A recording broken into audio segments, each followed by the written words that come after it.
আসসালামু আলাইকুম। আমরা সবাই ভালো আছি, আনন্দে আছি, আল্লাহর কেয়ারে আছি। আল্লাহ তার কেয়ার থেকে তার কোনো ভয় কি বলো, এবং শয়তানের চক্রান্ত অবশ্যই দুর্বল।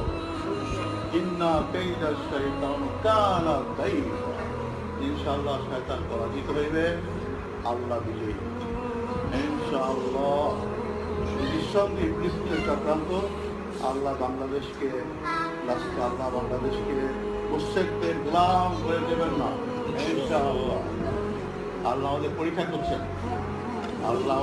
করছেন।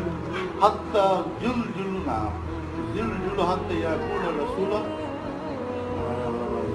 মাতা নাসরুল্লাহ আলা ইন্না নাসরুল্লাহ কারীব। রায় রাগ পর্যন্ত জুলজুল ভাব ছিল না, রায় হওয়ার পর জুলজুল ভাব চলে আসছে। এখন আল্লাহ চায়